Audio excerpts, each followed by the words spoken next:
लोकसभा चुनाव से पहले उत्तर प्रदेश और देश में लगातार राजनीतिक समीकरण बन और बिगड़ रहे हैं। हमारे साथ इस पर बात करने के लिए ओम प्रकाश राजभर जी हैं। एक तरफ गठबंधन, दूसरी तरफ एनडीए। आज अनुप्रिया पटेल जो है वो एनडीए के साथ हैं, उनकी बहन जो है समाजवादी पार्टी के साथ है, गठबंधन के साथ है। बड़े बड़े नेता जो है अनुप्रिया पटेल के मंच पे रहेंगे। राजनीति जो ओबीसी वर्ग है उसको रुझाने की चल रही पॉलिटिक्स क्या उत्तर प्रदेश? देखिए, उत्तर प्रदेश में नहीं देश में अगर आप बयान देखेंगे अभी फोकस पिछड़े वर्ग पर, दलित वर्ग पर, अल्पसंख्यक पे, और सभी लोग आज़ादी के बाद से ये 38% वोट है जो उपेक्षित है, वंचित है, शोषित है, कांग्रेस के साथ है। वहाँ से थक गया तो जनता पार्टी के साथ है, वहाँ से थका जनता दल के साथ है, वहाँ से थका तो जनता पार्टी के साथ, भाजपा के पास है, फिर वहाँ से हटा तो कांग्रेस के पास फिर उम्मीद कर गया। फिर अगर यूपी की बात करिए तो लंबे समय तक 19 साल बसपा और सपा के बीच में ये खेलता रहा, जिसके साथ जाता उसकी सरकार बनती है। अब इन दोनों का साथ छोड़ करके वो चला गया बीजेपी के साथ, एक उम्मीद लेकर के वो सामाजिक न्याय इनके साथ है, इनको भी रोजगार मिले, नौकरी मिले, शिक्षा मिले, स्वास्थ्य की सुविधा मिले, इसके लिए परेशान रहता है। तो अब बीजेपी के साथ गया, बीजेपी की सरकार देश में और प्रदेश में बनी हुई है। अब उस वोट को लेने के लिए और बीजेपी सोच रही कि हमारे साथ बना रहे, विपक्षी सोच रहे कि वो हमारे साथ आ जाए, प्रयास सब लोग कर रहे हैं। और वो भी वोट प्रयास कर रहा है कि हमारी भी बात सुनी जाए, चाहे वो सामाजिक न्याय समिति की रिपोर्ट लागू करने का सवाल हो, चाहे जातिवार जनगणना करा करके उनको शिक्षा के लिए बजट, स्वास्थ्य के लिए बजट, रोजगार के लिए बजट, नौकरियों में हिस्सेदारी की बात हो, तो वो भी परेशान है। तो अब चारों तरफ वो देख रहा है कि जाए तो जाए कहाँ, एक जगह तो अभी खड़े हैं तो दूसरी तरफ ले आने की तैयारी हो रही है। अच्छा, ओम प्रकाश राजभर भी उसी वर्ग की जो है सियासत करते हैं, उसी वर्ग की राजनीति करते हैं और एकदम उसी वर्ग की बात करते हैं। ओम प्रकाश राजभर किधर जाएंगे, कुछ तय हो पाया अभी तक? देखिए, अभी तक कोई तय नहीं है, अभी हम जनता के बीच में हैं और ये कट सत्य गठबंधन होंगे। 19 दलों को मिला करके दिल्ली में, 29 दलों को मिला के दिल्ली में सरकार, यूपी में भी 3 दलों को मिला के सरकार। हमारी पहली प्राथमिकता है कि जो विपक्षी एकता हो रही है उस विपक्षी एकता में सिर्फ मायावती जी चली जाए, सिर्फ मायावती जी। जिस दिन मायावती जी, सोनिया जी, नीतीश जी, जयंत जी एक मंच पे ये लोग घोषणा करें कि हम फला तारीख को फला दिन मंच पे एक साथ दिखेंगे, रहेंगे, 2 घंटा पहले हमको बता दें तो हम वहाँ पहुँच जाएंगे। बहन जी को लेकर हरदम आप ये बात कहते हैं कि उनको देश में प्रधानमंत्री बनाना है। आखिर किस तरह का ये समीकरण दिख रहा है? अगर बहन जी गठबंधन में आई तो क्या वो प्रधानमंत्री पद की उम्मीदवार हो सकती है? देखिए, जैसे विपक्षी एकता की बात हो रही है तो ये तय है कि दिल्ली का रास्ता यूपी से होके जाता है। यूपी में 80 सीटें हैं और बहुजन समाज पार्टी, मायावती जी के पास वो हैसियत है यूपी में, हर पार्लियामेंट में 1 लाख, 1.5 लाख, 1.25 लाख वोट दिलाने की कुव्वत है। खाली उनका फरमान हो जाएगा तो ये कुव्वत है। और वो कुव्वत जयंत जी का अपने इलाके में है, राजभर जी का अपने इलाके में है, समाजवादी पार्टी का अपने इलाके में है, और नीतीश जी आ जाते हैं तो वो भी प्लस होगा वोट। कांग्रेस आ जाती है तो उसका जो वोट है वो वोट, सारा वोट मिला करके आपको बता रहा हूँ कम से कम 60 से 65% वोट हो जाएगा।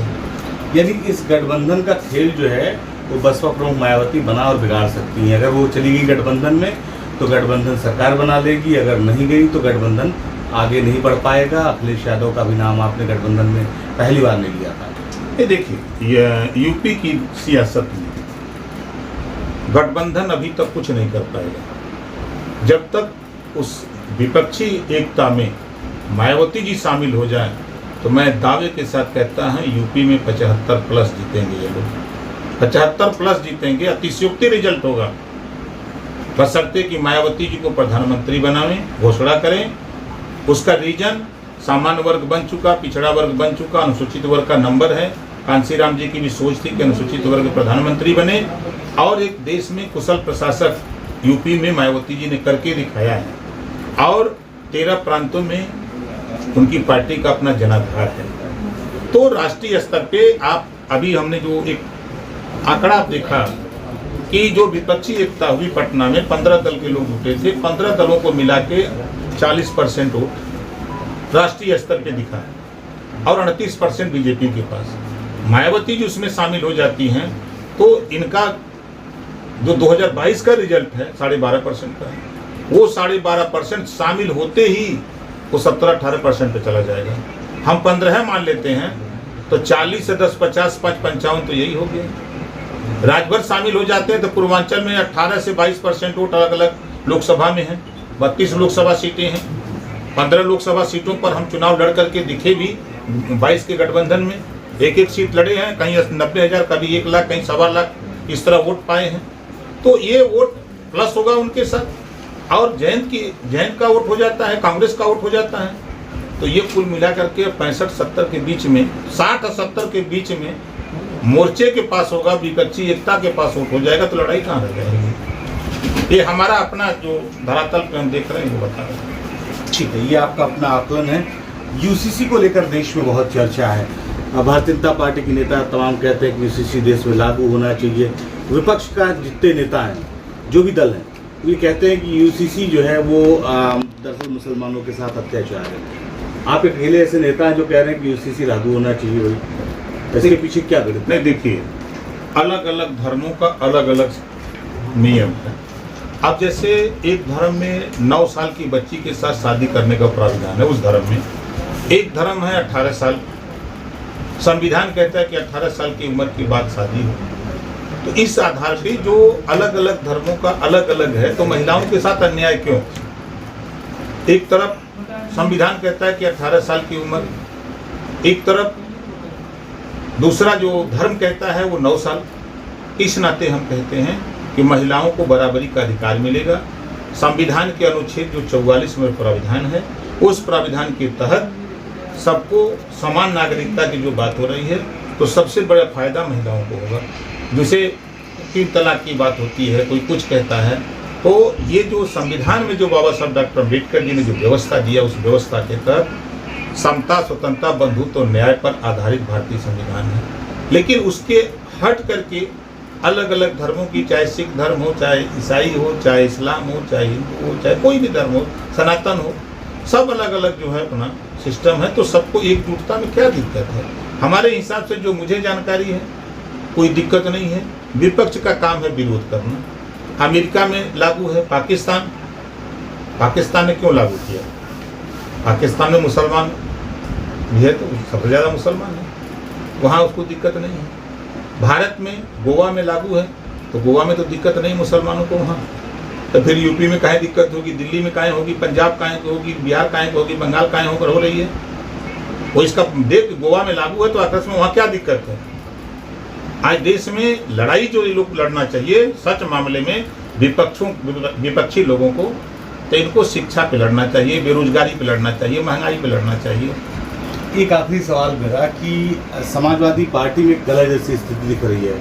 आजम खान को अखिलेश यादव पटना बैठक में ले जाते हैं, दूसरी तरफ उनके एक सांसद ये कहते हैं कि मुसलमानों को प्रतिनिधित्व नहीं मिल रहा है समाजवादी पार्टी में, तीसरे सांसद भी विरोध करते हैं कि मुसलमानों को वास्तविकता में जगह मिलनी चाहिए समाजवादी पार्टी में, वो मिल नहीं पा रही।